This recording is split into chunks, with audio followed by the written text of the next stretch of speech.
Olá, meu nome é Elisa Cerutti, eu sou advogada, sou especialista em Direito de Família e Sucessões e também em Direito Internacional.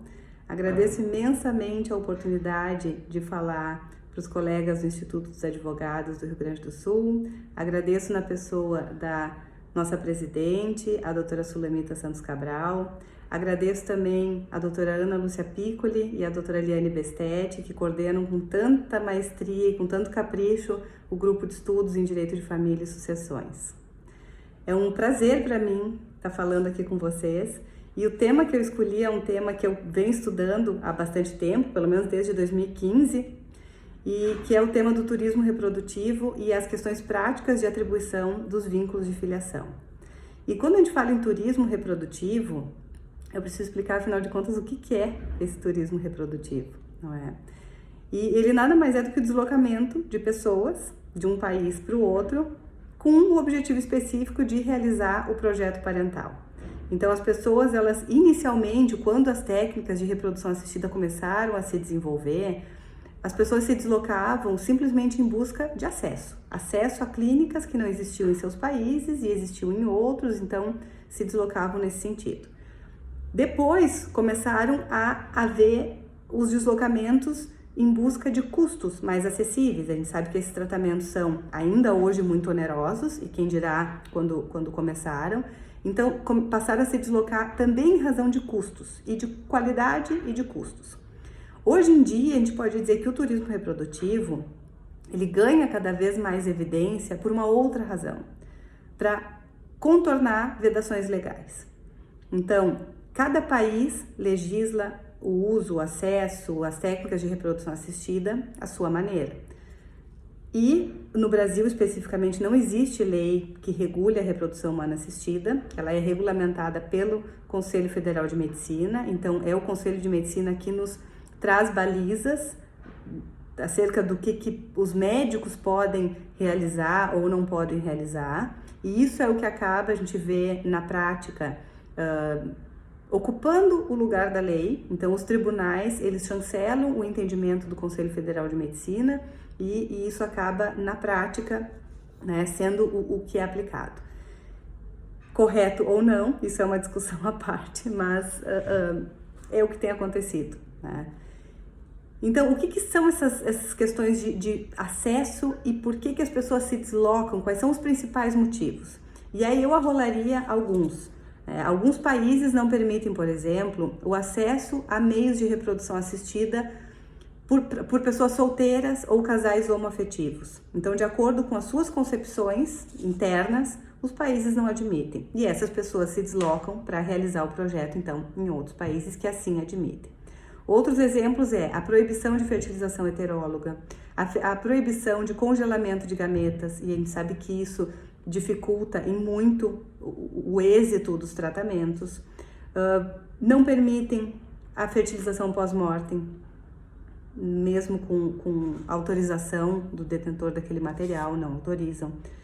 Não autorizam também a compra e venda de material genético, como é o caso do Brasil. Então, o acesso ao material é muito mais difícil, especialmente em relação a óvulos, né, é o material mais difícil de ser coletado, que é mais invasivo e requer uma intervenção mais delicada. Não permitem também a gestação por substituição. E essa é a principal técnica que tem gerado uma crescente demanda nesse âmbito do turismo reprodutivo, é a gestação por substituição. Então, quando a gente pensa nessas vedações e no quanto as pessoas se deslocam, eu sempre digo que tem um lado de luz e de sombra em tudo isso, né? A luz é a possibilidade da tecnologia nos propiciar que tantas pessoas consigam realizar o projeto parental por meio dessas técnicas. A sombra, por outro lado, em cada um desses aspectos, a gente pode identificar as suas sombras, né? Então, o próprio congelamento de material genético, quantos embriões excedentários existem aí. No caso da gestação por substituição, que é, para mim, das técnicas das mais controvertidas, né? Porque suscita uma multiplicidade de desdobramentos, questões éticas, religiosas, morais. Então, é inegável que sempre que se trate desse assunto, vai haver polêmica e vai haver divergência. né? E sobretudo porque a gente fala de mulheres, da exploração do corpo humano, do quanto essas mulheres, especialmente em países numa condição socioeconômica menos favorecida, podem ser objeto de exploração, e do quanto há clínicas que exploram esse tipo de serviço ao redor do mundo, cobram valores extremamente elevados.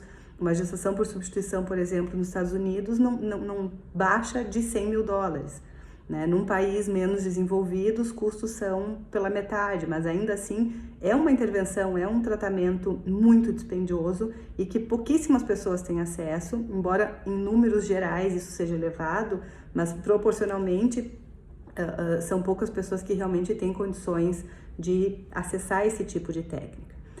Então sempre tem as luzes e as sombras, e eu poderia abordar N cenários e N vieses e desdobramentos dessa temática, mas escolhi pegar um pedacinho que eu entendo que faz parte destas sombras, que é a atribuição do vínculo parental, porque isso coloca muitas vezes em posição de vulnerabilidade a própria criança.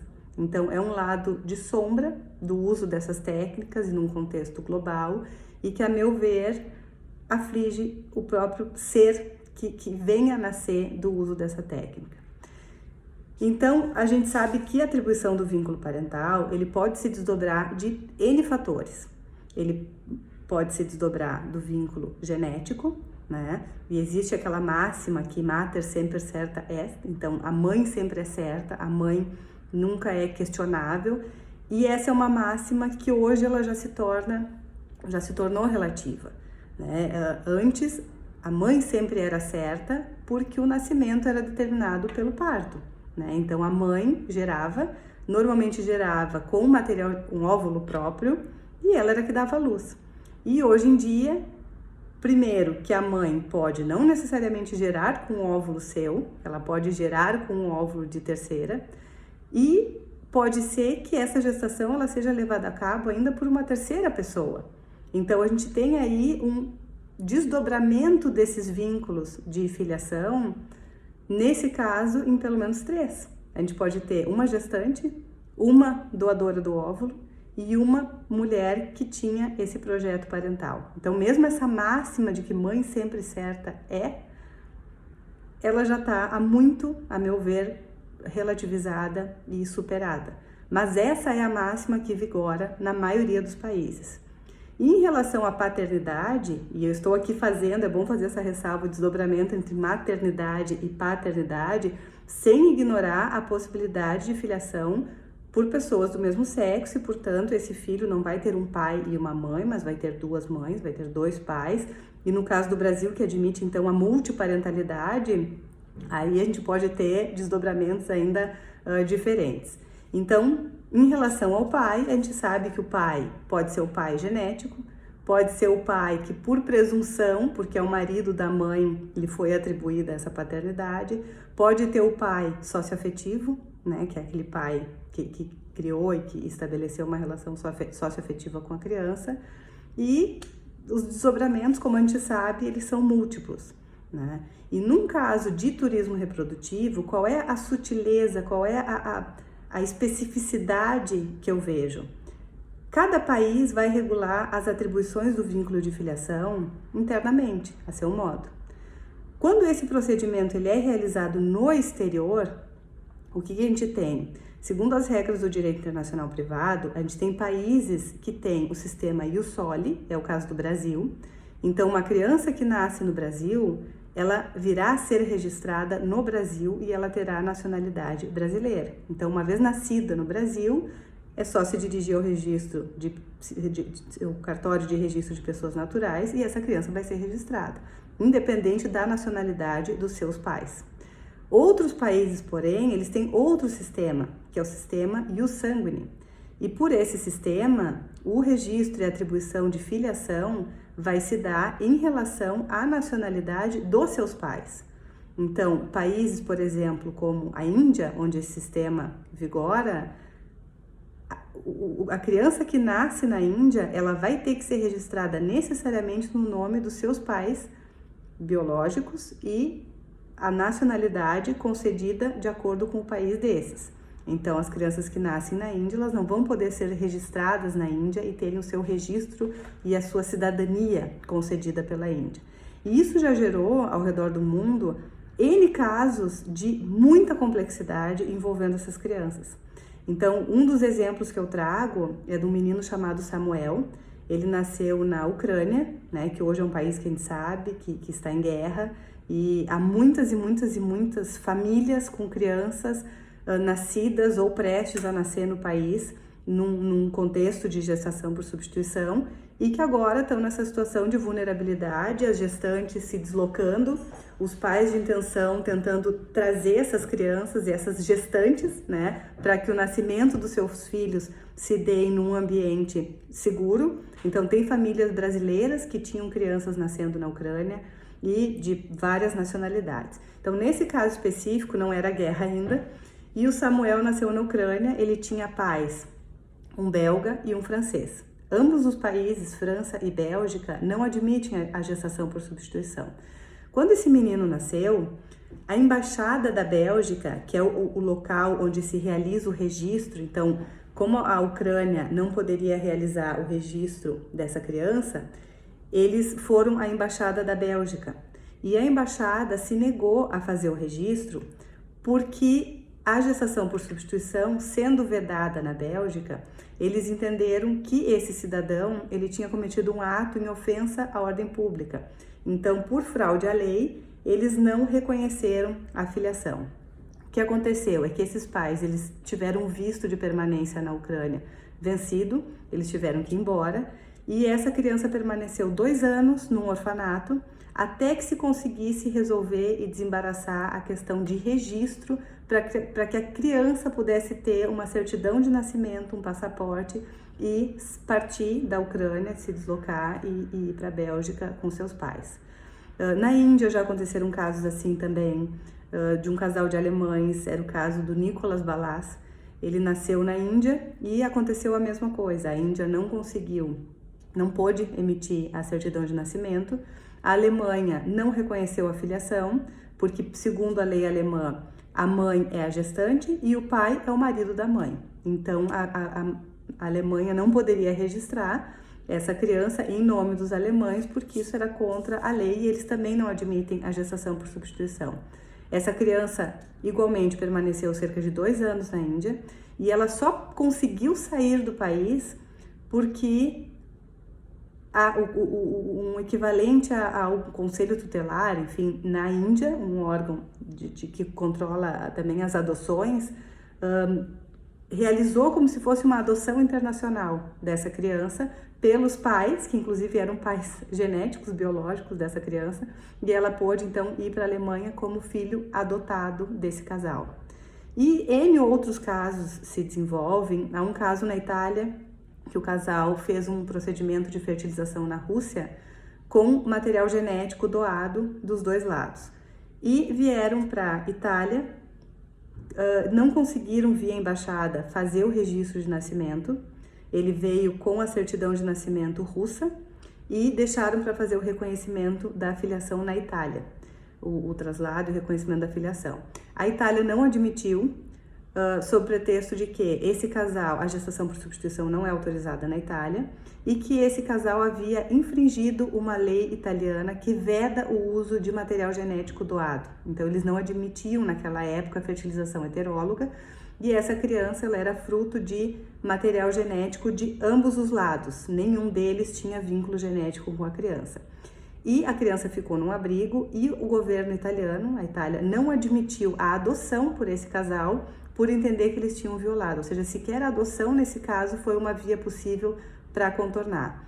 E esse caso chegou a ser analisado pelo Tribunal Europeu de Direitos Humanos, que entendeu que, embora a Itália tenha toda a legitimidade para dizer se admite ou não a gestação por substituição e quais os elementos que ela entende possíveis para a atribuição do vínculo de filiação, a Itália não poderia ter infringido a vida privada e familiar dessa família e que a alternativa encontrada pela Itália não estava correta por violar esse direito à vida privada e familiar e também porque a vedação à adoção ela não poderia ser levada como uma penalidade para esse casal, ou seja, inviabilizar a atribuição do vínculo parental nesse caso estava sendo tratada pela Itália como uma penalidade a eles terem burlado essa vedação de fertilizações heterólogas no país.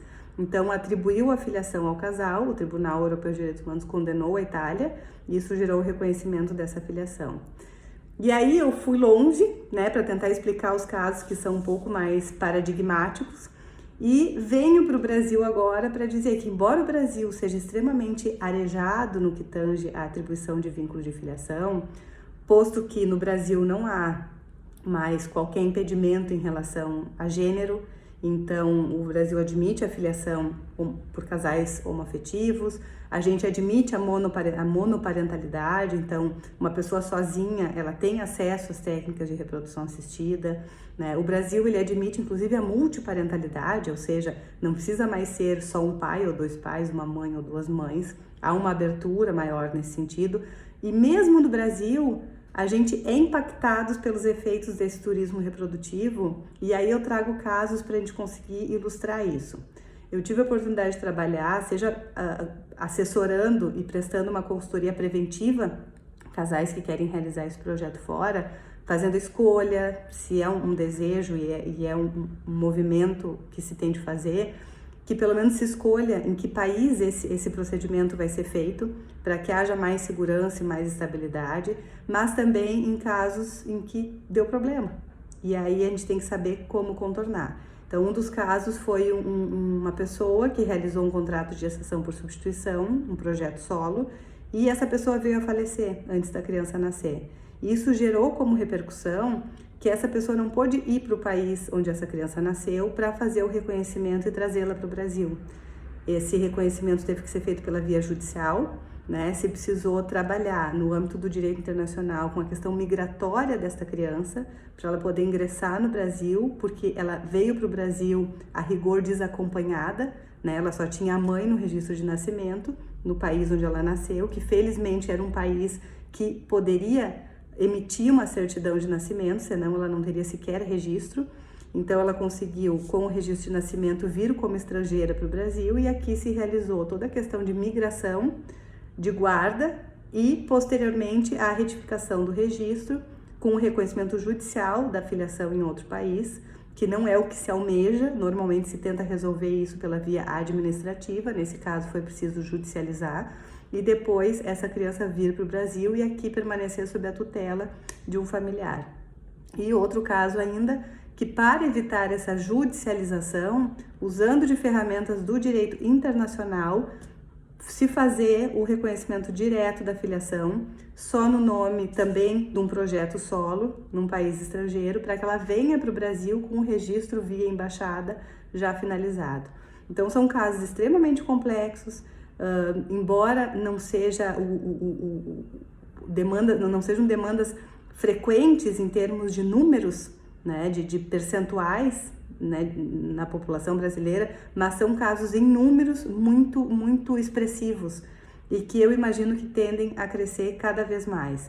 Então, se a gente pensa nas demandas de filiação no âmbito interno, o quão complexas elas são e o quanto a gente discute e quanto essas questões elas são submetidas inclusive aos tribunais superiores em razão dessas N possibilidades, N elementos passíveis de gerar uma atribuição de vínculo, a gente imagina no âmbito de um turismo reprodutivo, onde várias legislações de vários países poderiam incidir para a atribuição de vínculos e como isso pode repercutir e como isso entra no direito interno de cada país, inclusive no Brasil, porque existem casos e N famílias que estão fazendo uso dessa alternativa que é o turismo reprodutivo e, mais do que tudo, como realizar de forma a preservar os interesses, sobretudo dessa criança que está prestes a nascer, para que ela não venha ao mundo já tendo que enfrentar um problema de ordem registral e que a gente sabe que traz N desdobramentos